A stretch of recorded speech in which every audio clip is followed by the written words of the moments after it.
जैसा कि ये विदित है कि इस बार यूपी में हुए विधानसभा चुनाव में बीएसपी को सत्ता में आने से रोकने के लिए सपा व बीजेपी ने अंदर अंदर मिलकर इस चुनाव को पूरे तौर से हिंदू मुस्लिम रंग दिया है, जिसके कारण बीजेपी फिर से यहाँ सत्ता में वापस आ गई है और इसके लिए सपा ही पूरे तौर से जिम्मेवार है। और अब यूपी में खासकर कमजोर वर्गों व मुस्लिम समाज के लोगों के ऊपर जो आए दिन जुल्म जाती हो रही है, तो उसके लिए भी सपा मुखिया ही पूर्ण रूप से जिम्मेवार व कसूरवार भी है। और अभी भी ये किस्म किस्म की अफवाहें फैलाने से बाज नहीं आ रहे हैं, जबकि अब तो इनको अपनी बचकानी व घिनौनी राजनीति बंद करनी चाहिए।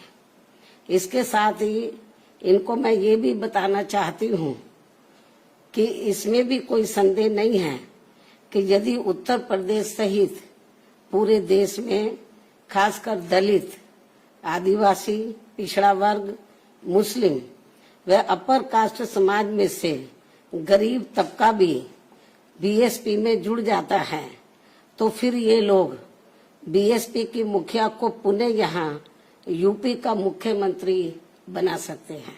और इतना ही नहीं बल्कि आगे चलकर देश का प्रधानमंत्री भी बना सकते हैं, क्योंकि इन वर्गों के वोटों में बहुत बड़ी ताकत है, बशर्ते यदि ये लोग एकजुट होकर बीएसपी से जुड़ जाएं और चुनाव में किसी भी प्रकार से गुमराह ना हो, किसी भी प्रकार के बहकावे में ना आए। इसलिए मैं अपनी जिंदगी में यूपी की फिर से मुख्यमंत्री बनने व आगे चलकर देश का पीएम बनने का ही सपना देख सकती हूँ, लेकिन देश का राष्ट्रपति बनने का तो सपना मैं कभी भी नहीं देख सकती हूँ। ये भी मैं इनको बताना चाहती हूँ, क्योंकि मैंने अपनी पूरी जिंदगी ऐश व आराम के लिए नहीं बल्कि बाबा साहब डॉक्टर भीमराव अंबेडकर एवं मान्यवर श्री कांशीराम जी के बताए हुए रास्तों पर चलकर वे कदम कदम पर कड़ा संघर्ष करके इनके अनुयायियों को व खासकर दबे कुचले लोगों को अपने पैरों पर खड़ा करने के लिए समर्पित की है। ये भी इनको मालूम होना चाहिए।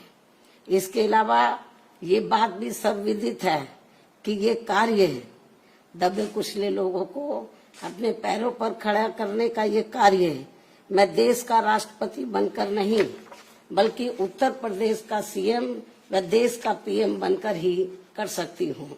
इसलिए सपा के लोग अपने राजनीतिक स्वार्थ में मुझे जबरदस्ती राष्ट्रपति बनाने का जो सपना देख रहे हैं, तो उसे इनको भूल जाना चाहिए, कोई फायदा नहीं।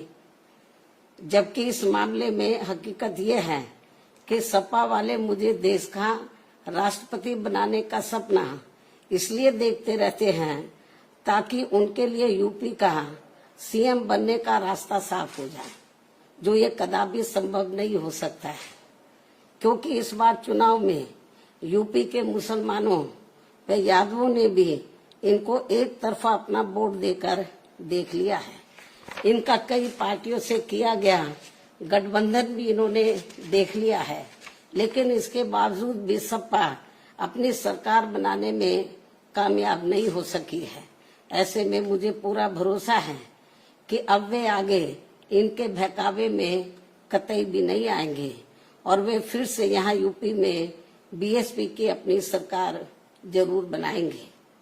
वैसे भी अब सपा मुखिया को ये एहसास हो चुका है कि आगे किसी भी चुनाव में अब ये लोग इस पार्टी के बहकावे में कतई भी नहीं आएंगे और ऐसे में अब ना ही आगे सपा कभी भी यहाँ सत्ता में आसीन हो सकती है। इसलिए अब वो विदेश भागने के भी फिराक में है, जहाँ उसने पहले से ही अपना काफी बंदोबस्त कर लिया है। ये भी इनके बारे में प्रदेश में काफी जोरों में आम चर्चा है। इसके साथ साथ यहाँ मैं ये भी बताना चाहती हूँ कि यूपी में बीएसपी की सरकार में दलित, आदिवासी व पिछड़े वर्गों में जन्मे हमारे महान संतों, गुरुओं व महापुरुषों आदि के आदर सम्मान में जो स्मारक व पार्क आदि बनाए गए थे, तो उनके रख रखाव को लेकर सपा सरकार में तो बहुत ज्यादा और अब भाजपा सरकार में भी काफी ज्यादा उपेक्षा हो रही है, जिसकी वजह से अब आए दिन सभी स्थलों की हालत काफी ज्यादा खराब हो चुकी है। और इस मामले में फिर से मैं वर्तमान भाजपा सरकार का ध्यान आकर्षित कराने के लिए और इस मामले में फिर से मैं रिपीट कर रही हूँ, बहुत इम्पोर्टेंट है क्योंकि मीडिया बहुत गलत तरीके से इसको हाईलाइट कर रहा था। और इस मामले में फिर से वर्तमान भाजपा सरकार का, क्योंकि सरकार का ध्यान आकर्षित कराने के लिए आज मेरी चिट्ठी को लेकर बीएसपी का एक प्रतिनिधि मंडल अर्थात श्री एस.सी. मिश्रा, राज्यसभा सांसद व राष्ट्रीय महासचिव बसपा एवं श्री उमा शंकर सिंह, बीएसपी विधान मंडल दल के नेता आदि यूपी के मुख्यमंत्री योगी जी से मिले हैं। इन स्थलों को लेकर इस संबंध में मैंने चिट्ठी लिखी मुख्यमंत्री जी को और इन दोनों को मैंने भेजा, आप चिट्ठी लेकर जाओ और उनको डिटेल में इन स्थलों की जो खराब हालत है उसके बारे में अवगत कराओ, ताकि इन स्थलों की हालत सही हो जाए। इस ओर सरकार ध्यान दे। मैं उनसे यही उम्मीद करती हूँ कि वे इस मामले में अब जरूर उचित व ठोस कदम उठाएंगे। चिट्ठी की कॉपी भी मीडिया को दे दी जाएगी, क्योंकि जो गलत प्रचार कर रहे हैं आज ये दोनों मिले हैं, ये तो मेरी चिट्ठी लेकर मिले स्मारकों को लेकर कि स्मारकों की हालत बहुत ज्यादा खराब है और इस ओर सरकार ध्यान दे। और जो चिट्ठी लेकर मिले वो कॉपी भी हम मीडिया को भेज देंगे, ये भी मैं बताना चाहती हूँ।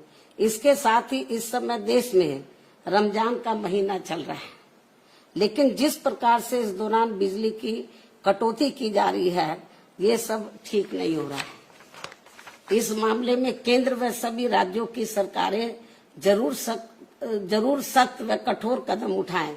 बीएसपी की ये पुरजोर मांग है। इन्हीं खास अनुरोधों के साथ ही अब मैं अपनी बात यहीं समाप्त करती हूँ। धन्यवाद।